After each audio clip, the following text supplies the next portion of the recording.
Mas ele respondeu assim, Paula, o Brasil, ele se assemelha muito a um besouro. Ele é grande, ele tem cabeças pequenas na liderança, ele tem asas pesadas, porque a aerodinâmica do besouro não é para voar, mas assim como os besouros, o Brasil voa.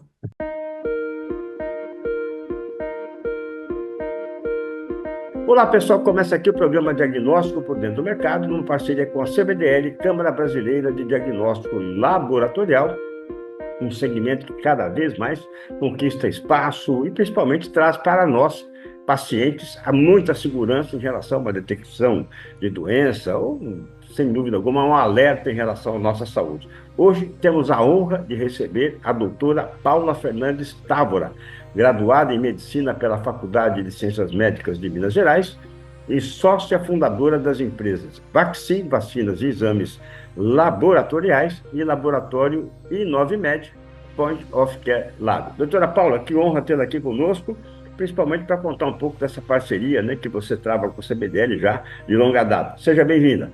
A honra é toda minha, Elias. Também queria agradecer não só o convite, como a oportunidade. E deixar aqui o meu carinho aos presidentes e diretores da CBDL, pessoas que me inspiram muito e que estamos aí trilhando uma longa jornada juntos no setor de diagnóstico e fazendo a diferença, né? Que é o que a gente tem que passar por aqui, deixando alguns legados, mensagens importantes e assistir essas mudanças do mercado que são tão importantes para a nossa população. Sem dúvida, muito obrigado, seja bem-vinda. E você citou os presidentes, né? O nosso Fulvio Faco, presidente do Conselho da CBDL, e também o Carlos Eduardo Gouveia, presidente executivo da entidade. Justamente é ele que eu convoco na palavra do presidente. Olá a todos. Vamos começar mais um diagnóstico por dentro do mercado. E hoje temos a grande satisfação de receber aqui Paula Távora. Ela vai ser entrevistada por Elias Awad, que de forma brilhante conduz o nosso programa, mas mais brilhante vai ser o que vocês vão escutar da nossa convidada. Experiência de vida fenomenal, uma pessoa que sempre pensou fora da caixa, trazendo inovações das mais diversas, seja na forma de processo, de tecnologia, da maneira de abordar o diagnóstico, como ela sempre soube fazer. Muito especial. Grande empreendedora, apoiadora de startups e novos projetos, ela é incansável. E a sua energia contagia de uma forma muito positiva a todo o setor. Então venham conhecer um pouquinho mais da história dessa grande personagem do nosso segmento e acompanhem todos os outros programas do diagnóstico por dentro do mercado, nos ajudando a levar um pouco mais de informação sobre aqueles que bravamente batalham no dia a dia nesse segmento. Até a próxima. Obrigado, então, ao Carlos Eduardo Gouveia. Doutora Paula, queria que você comentasse um pouquinho sobre a CBDL, né, essa parceria com a entidade, também com o Carlos Eduardo Gouveia, que você conhece já, né, há um bom tempo, que então fique à vontade para falar um pouquinho também da importância que está associado à entidade. Como o próprio nome já diz, é um conjunto de 4 letras aí, né, de uma Câmara brasileira. Então, já começamos aí por uma entidade associativa nacional, né, onde tem como principal foco atuação no mercado de diagnóstico laboratorial, né? E a laboratório, nós temos aí as especialidades envolvidas nessa área, que é multidisciplinar, da qual eu estou inserida como médica patologista clínica. E essa especialização nos aproximou, né? Não só da CBDL, como desse grande inspirador e mestre, guru, mentor, Carlos Eduardo Gouveia, que é um economista, advogado e um administrador público e do setor privado, que traz aí no seu currículo várias oportunidades de nos ensinar. E tendo ele já há alguns anos, que ele vem presidindo da forma executiva, mas também aconselhando, com várias diretorias que vão passando pela CBDL, né? E eu acompanho todas elas nos seus mais de 30 anos aí. a gente tem que tomar cuidado com os anos para não contar a idade, né? Mas, de toda forma, é muito bom ver a cadência de anos e sequência de eventos das nossas transformações no mercado de diagnóstico, né? Principalmente o diagnóstico laboratorial. E essa câmera, ela agrega uma série de players da indústria e dos serviços que tem muito que se falar. A gente tem muito entrosamento, a gente tem muita valoração de como a Câmara nos reúne e permite a troca de experiências, com ajudas com as sinalizações de tendências de mercado. Então, eu acho que a CBDL tem um papel muito importante na vida das empresas, né? Sim. E eu me beneficio não só pela Câmara, mas também pelas pessoas que estão nela, né? Permitindo aí nossos encontros, seja em eventos, seja em congressos, em feiras, onde a troca é riquíssima e também a oportunidade de fazer amigos, né? A gente acaba desenvolvendo laços de amizade com as empresas e os seus representantes que estão na CBDL. Perfeitamente, e você fala com conhecimento de causa por ter presidido já também uma entidade, né, como a Sociedade Brasileira de Patologia Clínica e Medicina Laboratorial, né, doutora Paula? Sim, isso foi no biênio 2014-2015, quando eu pude exercer aí uma representação de uma instituição que é o meu berço formador, né, enquanto patologista clínica. Eu sou titulada por essa sociedade, e é uma representação institucional, mas tão importantemente social, né? E não só nas áreas festivas, mas também nos desafios do setor, como a CBDL está, no setor regulatório também. Eu acho que o lado regulatório, enquanto eu fui presidente, a CBDL me apoiou muito nas relações com a Agência Nacional de Vigilância Sanitária, a Agência Nacional de Saúde Suplementar, no próprio Ministério da Saúde, né? Que são valiosíssimos para quando a gente representa uma associação de interesses coletivos e nacionais, né? Isso, ter essa CBDL perto foi muito importante, com o mesmo espírito associativo que a CBDL tem, a SBPC também, de associar com fundamento científico, mas é uma instituição sem fins lucrativos. Então, toda a reversão dos nossos ganhos tem que ser destinado aos associados, né? Então, foi um aprendizado do associativismo, do cooperativismo e da gestão, né? Porque, mesmo sendo uma instituição científica sem fins lucrativos, ela tem que ter uma governança, uma gestão financeira bem austera, porque você está lidando com dinheiros dos sócios, né? Então, foi um aprendizado riquíssimo, foi uma honra e muito, muito importante na minha carreira. Muito bom, parabéns pela trajetória. E por falar em trajetória, a gente começa sempre querendo conhecer a biografia dos nossos convidados. Então, eu queria que você se apresentasse um pouco, se a medicina tá no seio da família, enfim, conta um pouquinho da tua história, doutora Paula. Eu tenho algumas referências familiares, e eu gosto de dizer, antes de falar do meu pai, que é a maior inspiração para eu ter ido para a escola de medicina, é da avó dele, minha bisavó, que via meu pai muito estudioso, e eu olhava para ele e falava assim: uai, meu neto, mas por que você estuda tanto? Ele falou: vó, você é médico. Aí ela falou assim: pois é, você vai fazer parte daquele pedacinho de gente que vai cuidar de algumas doenças, porque a maioria das doenças vão e vêm e vão. Um tanto de doença a gente não tem solução, como foi um caso que depois eu conto, que aconteceu conosco, e tem aí um outro tanto que a medicina vai ajudar. Mas continue estudando, porque estudar sempre é bom, porque aprender nunca é demais.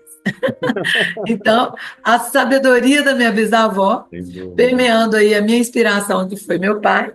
Meu pai foi um médico de destaque aqui no nosso estado de Minas Gerais, onde ele pioneirizou o primeiro transplante renal do estado de Minas Gerais. Parabéns, que lindo. E meu pai trazia, não só no conhecimento científico, pitadas de humor para contar histórias da medicina, histórias da vida profissional dele. E o primeiro transplante foi de doador vivo, de rins, um irmão recebendo o rim de uma irmã. E na época nós não tínhamos diagnóstico laboratorial tão avançados assim, fazia-se mais uma tipagem sanguínea, e a maior incompatibilidade desse transplante era que o receptor era atleticano e a doadora era cruzeirense. Ai, meu Deus, histórico. Então a gente brinca dessa história divertida que iconizou o primeiro transplante do estado de Minas Gerais, depois de São Paulo, trazendo aí o índice de rejeição pelos times de futebol rivais aqui da nossa região, né? Mas não somente isso, meu pai era um contador de histórias e um apaixonado pelo que ele fazia, e isso deixou, então, uma janela aí de muitas imagens inspiradoras, né? O que no meu trajeto escolar eu já logo escolhi a área de biológicas, né? Para seguir. E outro dia, um colega de colégio me relembrou que o meu colégio ofereceu cursos técnicos optativos. E eu me candidatei para o curso de análises clínicas. E eu pouco me recordava disso, se não fosse esse colega me lembrar, já estava ali plantado no meu ensino médio, né, que na época era o científico, a tendência a gostar de laboratório, né? E aí, me formando em medicina, eu tive uma vontade também de aprofundar em pesquisa, em análises clínicas, e lá fui eu agraciada com uma bolsa de estudos do CNPq, um órgão brasileiro de incentivo a pesquisas, né, que permitiu que eu fosse fazer um mestrado na Inglaterra, num berço científico de alta relevância, que é a Universidade de Cambridge. Então, essa inspiração de pai, com esse desejo de atuar na área de laboratório, já me jogou para dentro de um laboratório de imunologia na Universidade de Cambridge, no Hospital Addenbrooke's. Então, isso foi um salto assim profissional maravilhoso, de poder aprender sem me perder naquele país estrangeiro, né? Eu estava em outro país, brasileira, nova, recém-formada, e indo aí para o berço dos colegas cientistas, tinha até prêmio Nobel no local que eu trabalhava e tal. Então, foi também muito motivador. Já me deixou aí com aquela inquietude da juventude e das oportunidades que se apresentavam. Então, foi um início de carreira muito animado. Que bom. Bom, já deu para perceber que, além da vocação da medicina, você herdou do papai o brilhantismo profissional e a leveza pessoal. Então, parabéns já, né? Estamos vendo um pouquinho, né, da história do seu pai narrada aqui pela sua. Bom, o que você trouxe de mais importante, mesmo ainda tão jovem, mas já vivendo esse ambiente, né, tão rico, né? Olha, Na a maior Inglaterra. lição que eu aprendi na Inglaterra, na minha tese de mestrado, que era para ser doutorado, e na verdade um colega cientista no norte da Inglaterra publicou um resultado parecido, e o rigor da universidade falou: olha, ou você fica aqui mais 2 anos para fazer um novo modelo de tese para poder ser doutorado, ou você encerra aqui como mestrado. Como eu já estava vislumbrando um trabalho no país África do Sul, eu então encerrei a minha pesquisa como mestrado, mas com o aprendizado de que os resultados da minha pesquisa eram no tema de uma vacina proposta para o diabetes. Era uma tentativa de propor uma vacina para o diabetes, e o meu modelo era experimental. Ele era entre ratos diabéticos recebendo pâncreas de não diabéticos e a gente tentando tirar esses ratos diabéticos da insulina. E os resultados, obviamente, eu usei um anticorpo monoclonal muito tóxico às células, então meu resultado foi negativo. E para eu entregar essa tese, a minha orientadora teve que me convencer de que um resultado negativo na ciência tem tão igual valor quanto o resultado positivo. E esse foi o meu primeiro grande aprendizado. Que o não, às vezes, pode ser o caminho aberto para as pessoas não te seguirem. Então, eu criei um modelo que não funcionou. E isso é importante publicar. Então, para publicar esse bebê, que foi a minha tese, eu briguei com a ciência. Eu queria que o meu resultado fosse positivo. Então, eu tive que exercitar o quê? O primeiro exercício de humildade. Não deu certo, mas é importante. Sem dúvida. Então, Isso por foi esse um ganho poder de muito grande. observação, doutora Paula. Parabéns por esse poder de observação, porque algumas pessoas, É. né, se mantêm fiéis, né, àquilo que acreditam e não enxergam todo o contexto. Então, parabéns, realmente. Agora, certamente falar, eu também gostaria de fazer uma pós-graduação, né, na Universidade de Cambridge, né, na Inglaterra. Agora, não sei se todos gostariam de viver uma segunda etapa da tua vida, que foi em Transvaal, né, ao nordeste da África do Sul, que eu imagino que foi também uma experiência gratificante. Conta um pouquinho também para a gente desse período. Então, você sabe que enquanto eu estava na Inglaterra, o apartheid estava em vigor, né? Aquela questão social e racial da África do Sul. Claro. Mas eu me casei com um engenheiro de Minas, brasileiro, meu namorado, tá aí comigo nessa jornada aí de 42 anos, tudo junto e misturado. É, o, o, o Rodrigo foi convidado para atuar numa mina de cobre na região do Transvaal. E quando ele foi entrevistado e comentou que ele era casado com uma médica, houve um grande interesse pelo meu, minhas possibilidades de atuarem como médica na África do Sul, que estava num momento de carência de médicos, e também na transição desse processo do apartheid. Ele tinha sido abolido em 88, e o programa apartheid, né, tinha sido abolido, e eu me mudei para lá em 91. Então, eu peguei o pós-apartheid, tive que fazer a prova do Revalida para poder exercer medicina naquele país. E todo vínculo que você, como médico estrangeiro, tem lá é trabalhar no órgão público e privado. Então, eu tinha que trabalhar nos dois mundos. E acabei por começar uma trajetória profissional fascinante, que foi Médicos Sem Fronteiras, médica da família, médica do trabalho, porque eu tinha uma conexão com a mineradora da qual meu marido trabalhava. Fiz gestão de pacientes crônicos, diabéticos, hipertensos, fiz até parto. E além da exposição laboratorial, eu trabalhava no laboratório de análises clínicas de lá, e nesse laboratório foi onde eu aprendi a fazer exames de HIV, que o HIV estava chegando, né? 90 foi a grande descortinação do HIV no nosso meio, né?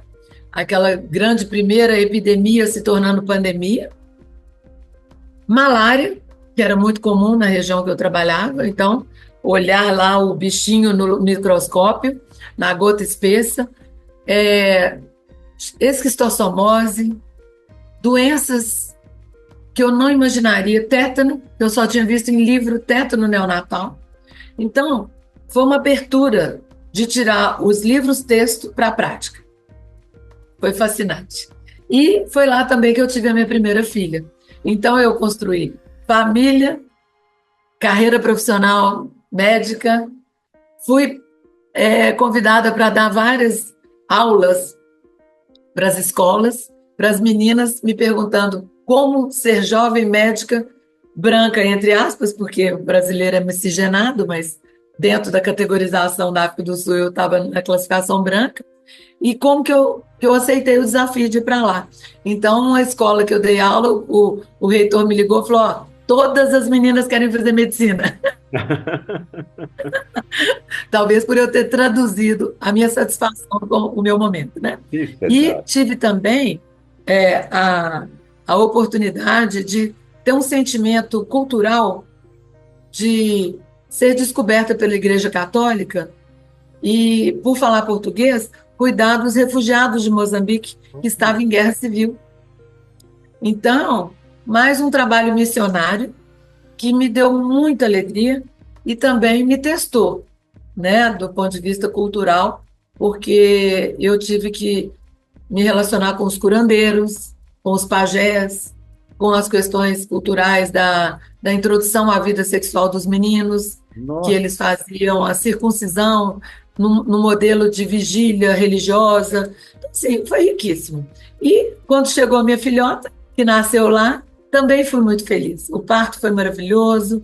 Então, minha família nasceu lá, né? Minha família, filhos, marido, foi a minha primeira oportunidade de viver na mesma casa, porque meu relacionamento com o Rodrigo sempre foi sol e lua, né? Ele nos estágios, eu também, uma busca, e lá foi a nossa construção de início de carreira, que profissionalmente também eu não posso me queixar de tanto que eu aprendi.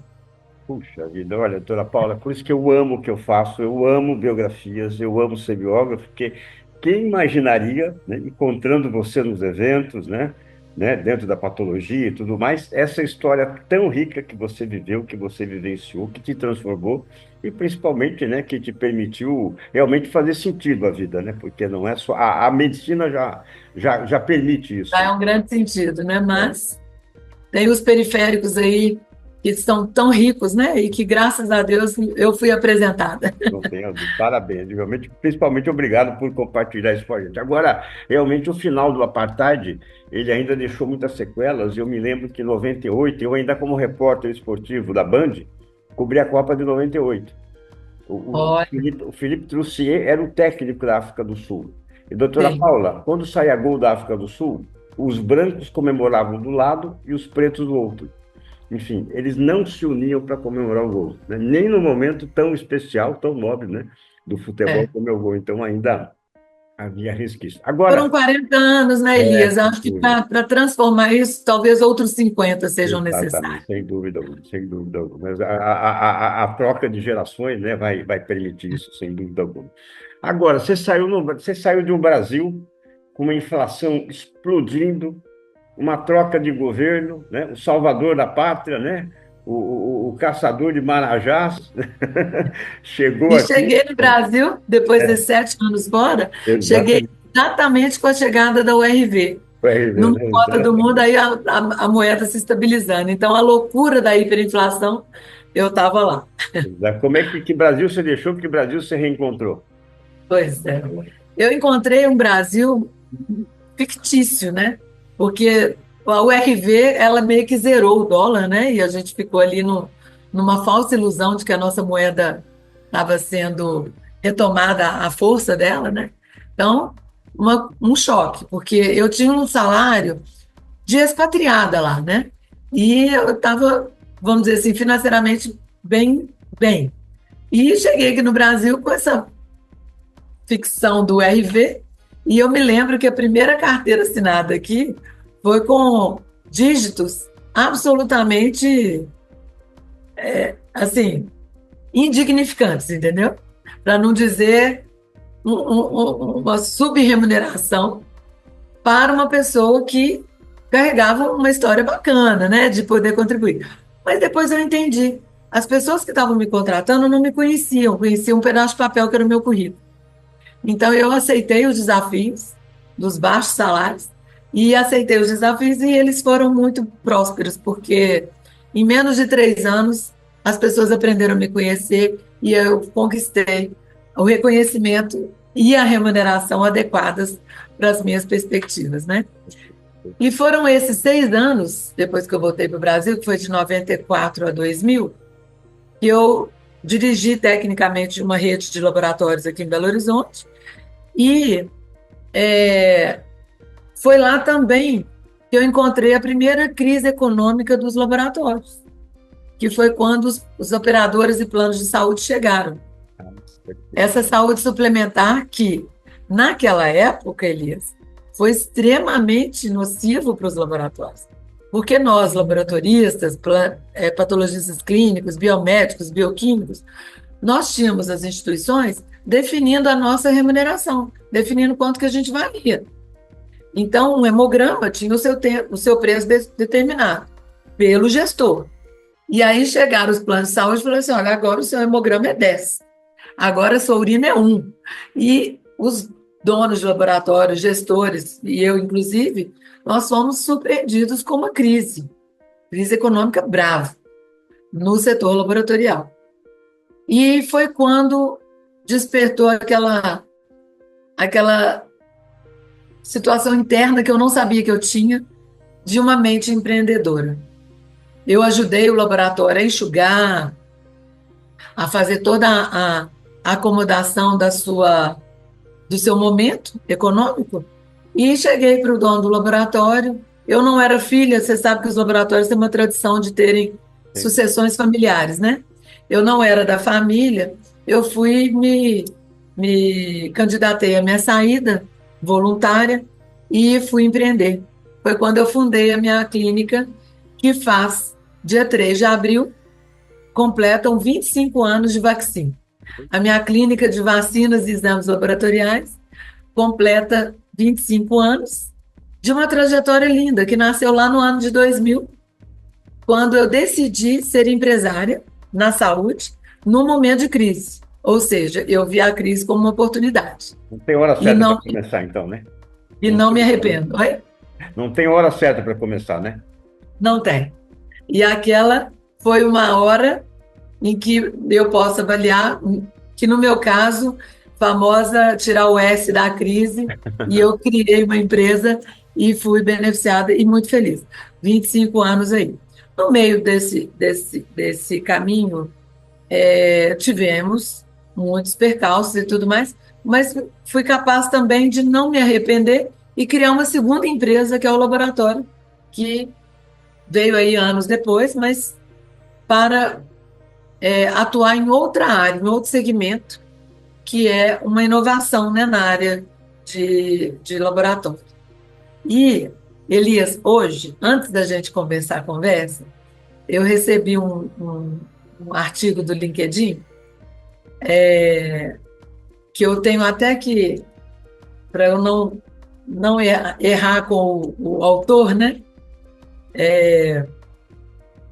Um cuidado que os empresários têm que ter hoje, né, no mercado, que a gente vai falar um pouquinho de mercado, né? Olha o título do artigo que chegou para mim. E eu estou falando que eu sou inquieta, que eu sou tudo isso.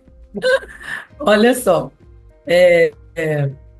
as empresas estão matando os inquietos e nem estão percebendo. E o que ele está querendo dizer? Que aquelas pessoas que chegam nas reuniões e ou um pouco atrasadas, ou começam a dar ideias que estão fora da caixa, elas estão sendo retiradas das empresas. E eu, como empresário, eu faço o contrário. Eu fico correndo atrás dessas pessoas, porque eu sou um pouco assim, né? E tentar ser transformadora, inovadora, num mercado que está completamente diferente de quando eu comecei, né? E a gente, laboratório nem se fala, com a robótica, com a inteligência artificial, com Big Data, né? Então, assim, é um aprendizado diário, né? E a minha inquietude começa a até me preocupar, porque a idade vai chegar, a gente já não tem mais a mesma juventude, né? Mas eu estou muito positivamente entusiasmada com o que vem por aí. Um pouco preocupada com o entendimento do jovem, porque eu já fui jovem desbravadora e eu vejo hoje uma juventude muito econômica na energia, né? Então eu tenho que modular aí esse meu excesso, né, de entusiasmo, que eu sou muito, adoro desafio, acho tudo um pouco poliana, né? Vejo o lado bom em tudo, fico buscando caminhos que talvez alguém não está pensando, mas isso também me puxa para trás às vezes, né? A gente leva aí umas puxadinhas de pé, de passadas de perna, né? Porque nem tudo que eu penso, ou falo, ou sinto, ou faço é certo, né? Mas eu tenho muita dificuldade de inibir meu pensamento. Bom, doutora Paula, eu estou gravando aqui de Douradina, no Paraná, né? Essa conversa, onde eu estou aqui com um dos meus biografados, que é o Mário Gazin, um dos maiores empresários do Brasil, uma das maiores redes de varejo, e conversamos muito justamente sobre isso que você está comentando. Eu respeito o escritor do artigo, né? Mas hoje, justamente, as empresas estão preocupadas com os quietos. Tem muitos quietos, né? Estão faltando inquietos, uma crise de liderança, de formação de líderes em todos os níveis, né? e principalmente falta de perspectiva de crescimento nas empresas, né? Então, assim, realmente o que se está percebendo é justamente a preocupação contrária, né? Com gente que está fazendo da mesma forma e não diferente, né? Sim, e o artigo termina falando: cuidado com as demissões, para você não estar desligando os inquietos, né? Exatamente. E continue preocupado com os quietos. É isso mesmo, você tem É, toda a razão. Que é. bom, eu adoraria conversar com esse empresário Com certeza. Vamos para marcar essa aprender conversa. também, né? Com É, certeza. olha que legal. Até porque você além do autodidatismo, né, você também foi buscar, né, e vários empresários que eu biografei, engenheiros que foram estudar gestão financeira, não só para construírem prédios, né, mas para ter empresas que construíssem prédios, né, e você também foi buscar isso na gestão de saúde, pelo IBMEC, né, de Minas Gerais. Então, eu queria que Sim, você trouxesse sim. um pouco também, né, do que essa busca de conhecimento técnico agregou à sua vivência na área da gestão. Então, isso foi 2007. Eu comecei, já há 7 anos como empresária, eu comecei a ter alguns desafios da gestão administrativa e financeira, porque pessoas como eu começam a ficar românticas demais. E se as coisas vão bem, você também fica com excesso de credulidade que as coisas vão bem, e nem sempre a parte tributária foi fácil para mim, a parte fiscal e a parte financeira, né? Eu, eu fui buscar, então, me amparar tecnicamente, cientificamente, num mestrado, um MBA de administração, né? Focado na saúde. Eu queria aprender a ler um balanço sem dificuldades, né?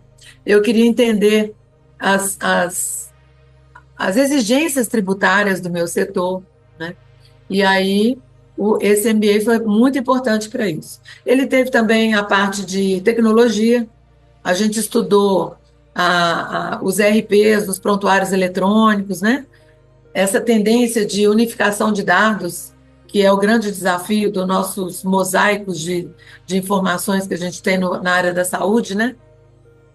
Não tem uma integração muito fácil das informações. Até hoje, o cartão SUS não consegue confluir as nossas informações, que irá no setor privado, né? Então, cada empresa cuidando dos seus dados e nenhum dado que pudesse me amparar para a tomada de decisões. Então, esse MBA foi muito importante. Fiz com colegas que estavam na mesma vibe que eu, então acabou que saíram grandes amizades dali também. E que bom que o IBMEC, que era uma instituição que nasceu aqui, né, mas ela já estava em São Paulo também, e nasceu a partir de conhecidos da minha família que fundaram o IBMEC, né? Então, foi um investimento que valeu a pena.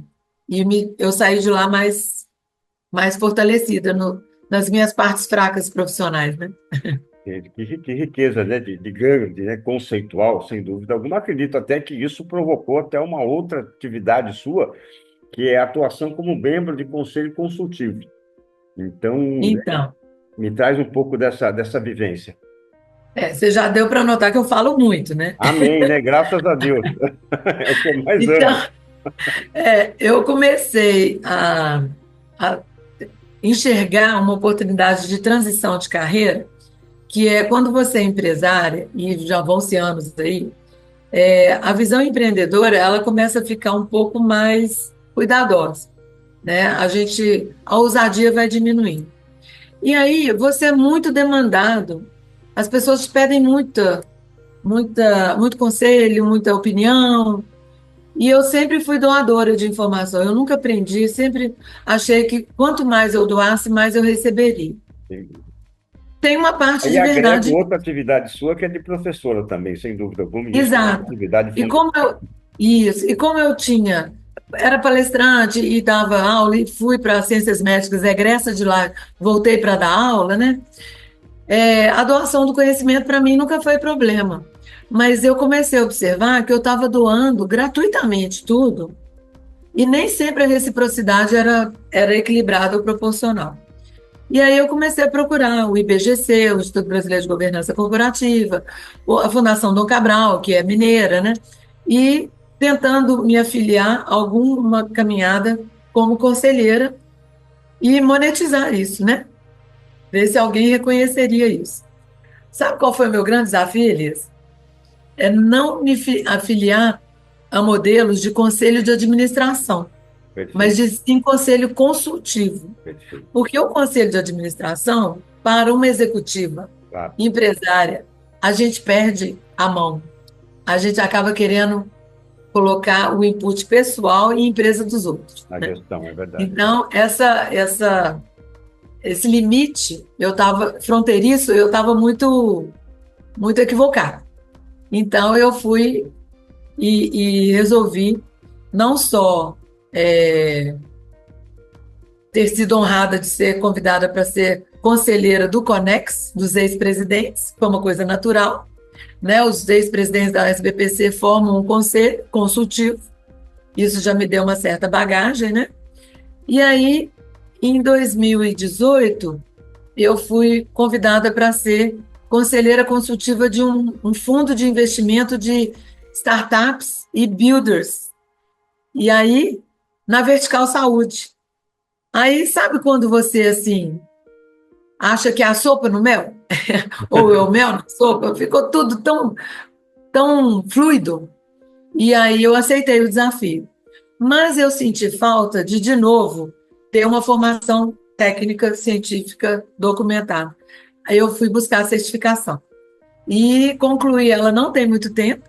Eu escolhi a Board Academy para fazer o curso de formação e certificação de conselheiro consultivo, para exatamente entender o papel do consultivo não administrativo.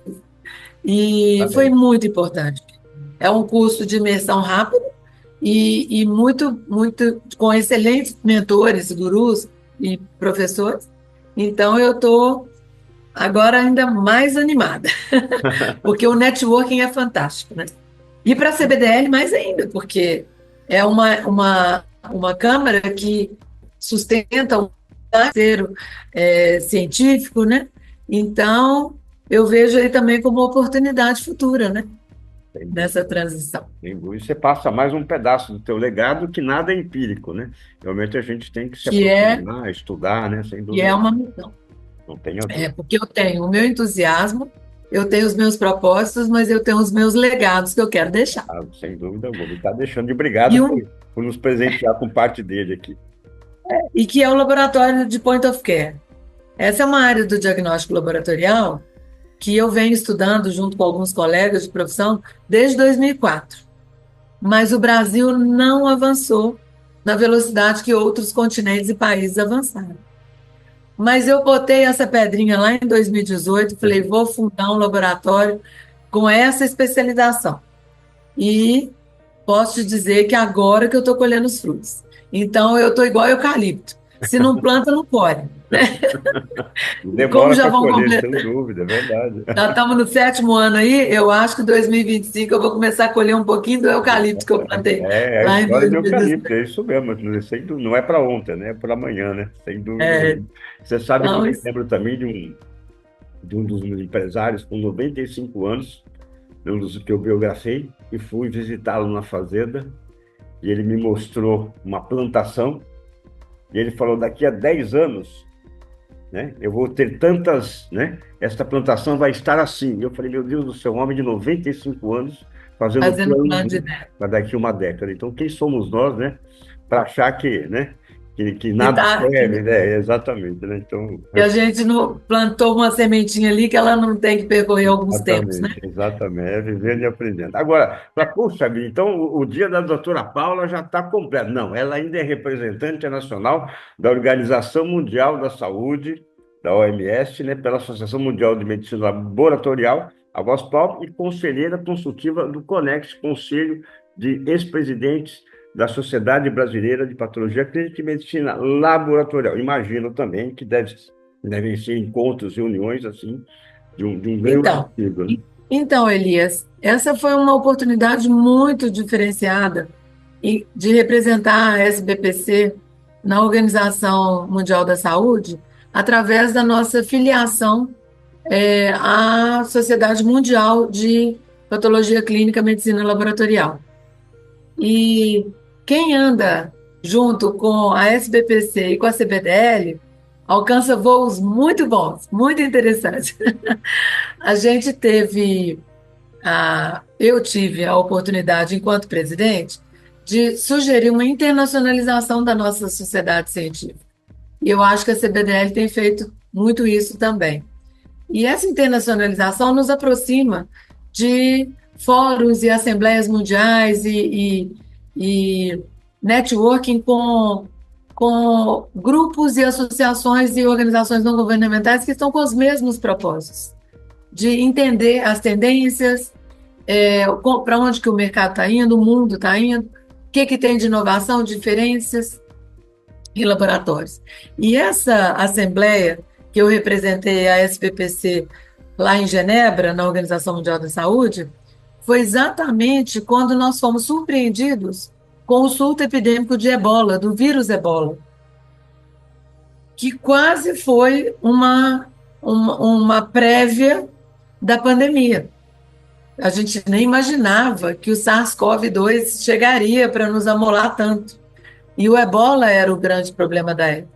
Então, foi uma experiência única. Eu sentei na Assembleia da OMS, em Genebra, aquele fórum, junto com várias organizações não governamentais. E estávamos representados lá pelo nosso diretor da Anvisa, da época, o Jarbas Barbosa, que hoje está na Organização Pan-Americana da Saúde, e eu fiquei orgulhosíssima do nosso país, porque ele nos representou como inglês fluente, como uma pessoa preparadíssima para estar ali nos representando, e citando os nossos programas de prevenção ao HIV, à dengue, coisas que o Brasil tem muita experiência, né? A BCG, a tuberculose. Então, ele colocou o nosso país ali como membro efetivo do programa de contenção do ebola vírus e nós tivemos sucesso. E o Brasil participou. O ebola se frustrou ali no norte da África e não alcançou outros continentes, nem outros países, né? Além dos 3 que Serra Leoa, Conakry e Guiné-Bissau.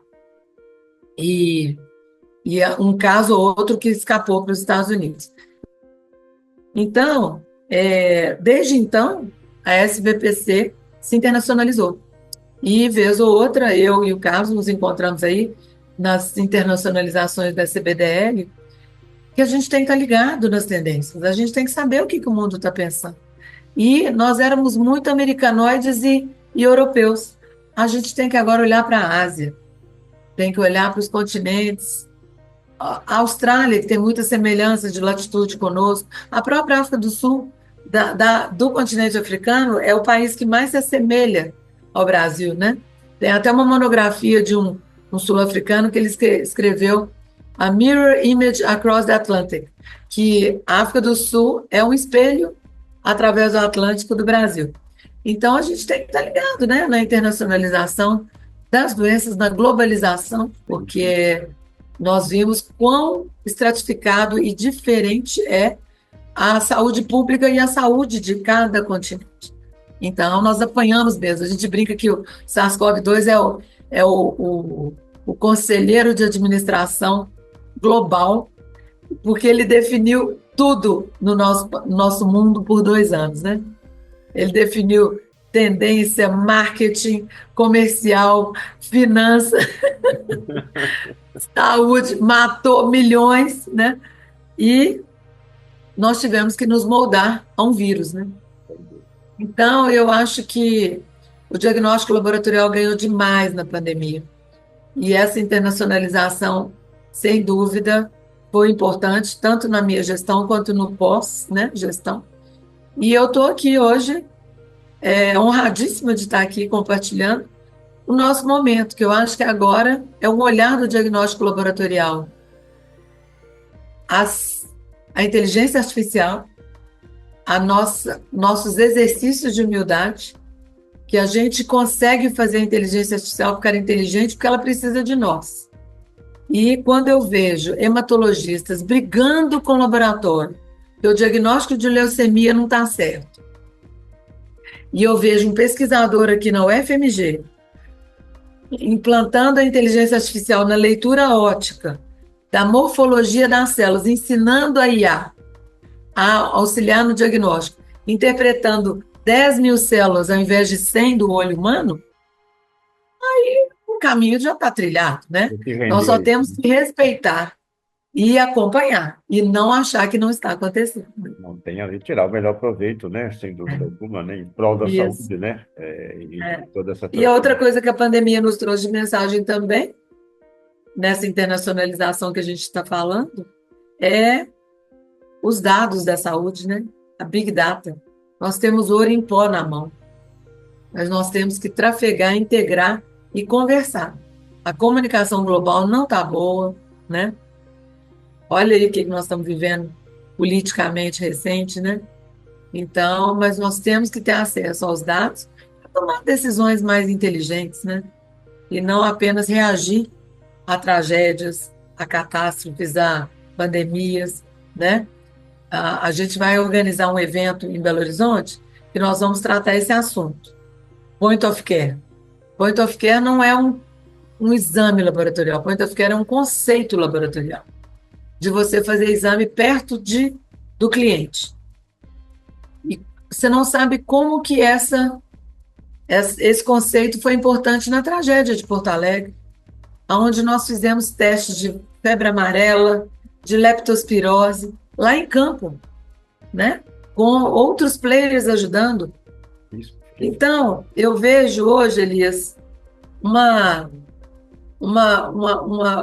um ano, né, de 2025, não só pelas minhas bodas de prata empresarial, mas pelos cabelos prateados também.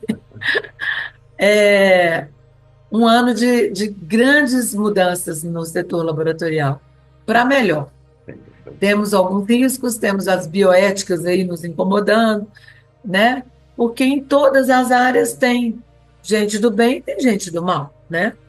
Então, nós temos que ter sapiência mesmo para poder torear, né, as evoluções, as inovações e tirar proveito disso em favor dos nossos diagnósticos mais precisos, né? E que venha a saúde 5P, né? Que é o Carlos me ensinou a saúde 4P, eu já coloquei o quinto P, que é a saúde personalizada, a saúde participativa, a saúde preventiva, a saúde preditiva e a saúde precisa. Com toda a tecnologia que a gente tem hoje, a gente tem que ter mais precisão nos diagnósticos, né? E salvar mais vidas, né? E no frigir dos ovos é o que a gente precisa. Não tenha dúvida, isso sempre repito aqui, nos deixa cada vez mais seguros, né? Como pacientes, né? A cada programa diagnóstico por dentro do mercado que a gente leva, né, à população, justamente para entender, né, que o objetivo de vocês somos nós, né? Somos todos nós, né? Sem dúvida alguma, na melhoria, né, enfim, das nossas vidas. Olha, eu ia pedir uma mensagem, mas essa já foi uma mensagem linda, maravilhosa, e quero te dizer que eu abri falando, né, que você herdou, né, do papai, né, o brilhantismo profissional, a leveza pessoal, mas também a solidez. Agora vou abrir aspas. Mãe de 2 filhas maravilhosas e casada com um namorado desde os 18 anos. Já são 42 anos juntos e misturados, fecha as aspas, fecha, né? São as suas palavras, né? E quem tem 42 anos de casamento precisa pôr no currículo mesmo, né? Porque já é uma, né? Tem que pôr no currículo, né, Elias? E aqui em Minas a gente tem uma frase que eu acho que também tem, não é só mineira essa frase, mas tem aquela frase assim: todo mundo sabe as pingas que eu tomo, mas não sabe os tombos que eu levo, né? Quando eu falo mãe de 2 filhas maravilhosas, eu tenho também que completar. Uma filha está no céu, eu devolvi ela para Deus. Amém. Ela teve um câncer incurável e você não sabe como que a CBDL me ajudou na época, e já vão ser 13 anos que ela partiu. E a minha caçulinha, que achou que a casa estava um pouco triste demais e voou para a Suíça. Hoje ela trabalha no Banco UBS, na gestão financeira lá, um banco na área financeira, e casou-se com um suíço alemão, meu genro, um encantador genro, e para trazer, talvez, flores e florescência do meu casamento de 42 anos, que agora vou ficar na torcida para ser avó. Né? Uma filha está casada com Deus, a outra está casada com um genro, e já me prometeram netos. Então, Amém, e acho que certamente são tem. resultados de um relacionamento sólido, maravilhoso, e que, sem É. dúvida alguma, inspira todos nós que estamos te acompanhando, viu, doutora Paula? Então, e vou terminar, já que você me pediu uma mensagem, é uma palavra que eu inventei, que também foi a partir de um evento que o Carlos Gouveia organizou, a CBDL, lá no Laboratório Fleury, quando nós convidamos o Simão Bolívar, um cientista político, e o Eduardo Gianetti, um filósofo economista, para nos dar um sinal no ano de 2016, o que a gente esperançaria para frente. E eu fui moderadora desse evento. E fui privilegiada em poder fazer a última pergunta para o Eduardo Gianetti. E aí eu perguntei para ele, minha filha já tinha partido para outra dimensão e a caçula já tinha partido para a Itália, porque ela teve um período na Itália antes da Suíça. Aí eu perguntei para ele o que ele poderia falar para os jovens, que são as nossas preocupações, né? São o futuro da nação. Porque o Brasil estava ingressando num ano politicamente conturbado e que a palavra deles estava relativamente otimista, mas que eu estava vendo um êxodo de jovens para fora do país, não somente a minha filha. Ele não sabia da história da minha vida, mas ele respondeu assim: Paula, o Brasil, ele se assemelha muito a um besouro. Ele é grande, ele tem cabeças pequenas na liderança, ele tem asas pesadas, porque a aerodinâmica do besouro não é para voar, mas assim como os besouros, o Brasil voa. Então, eu sou um otimista. Aí eu imediatamente falei assim, gente, essa foi a sensação que eu tive no luto, quando a minha filha partiu. Eu me sentia pesada, eu não saía da cama.